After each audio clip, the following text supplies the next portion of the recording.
নমস্কার, রমণী হেসেলের সকল বন্ধুদের স্বাগত জানিয়ে শুরু করছি রান্নার একটি ভিডিও। আজকে আমি বানাতে চলেছি সুজির উপমা।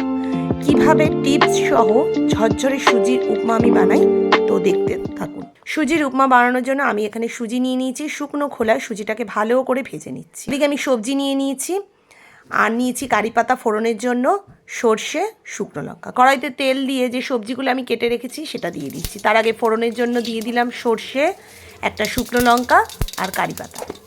ফোড়নটা একটু হয়ে আসলে আমি এবার দিয়ে দেব সবজিগুলো।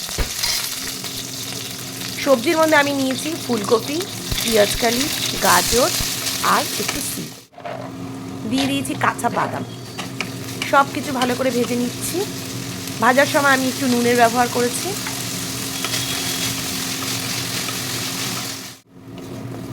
যেহেতু শীতকাল, তাই এই সব সবজিগুলো দিয়েই করেছি আমি। এবার যে সুজিটা আগে থেকে ভেজে রেখেছিলাম সেই সুজিটা দিয়ে ভালো করে নেড়েচেড়ে ভেজে নিচ্ছি। তারপর যেই কাপ মেপে আমি সুজি নিয়েছি সেই কাপের 4 কাপ জল দিচ্ছি। আমি 2 কাপ সুজি নিয়েছি, 2 কাপের ডবল 4 কাপ জল দিচ্ছি। দিয়ে দিচ্ছি স্বাদের ব্যালেন্সের জন্য চিনি। চিনিটা একটু বেশি ব্যবহার করেছি কারণ এর টেস্টটা একটু ঝাল ঝাল, নুন নুন ও মিষ্টি মিষ্টি। এবার আমি সব কিছু নেড়েচেড়ে একটা ঢাকা দিয়ে ঢেকে দেবো। সবজিগুলোও সেদ্ধ হবে, জলটাও যাতে টেনে যায়।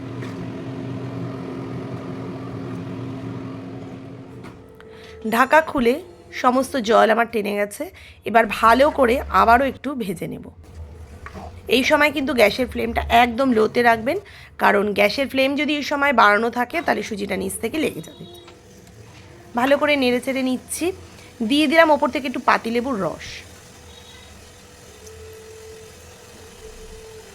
পাতিলেবুর রস দেওয়ার পর আবারও সুজিটাকে নাড়াচাড়া দিয়ে নিচ্ছি। এই সময় একটু ভালো করে নেড়ে নিতে হবে। এই সময় সুজিটা যত নাড়া হবে তত সুজিটা ঝরঝরে থাকবে। রেডি হয়ে গেছে আমার ঝরঝরে সুজির উপমা বা রাভা উপমা।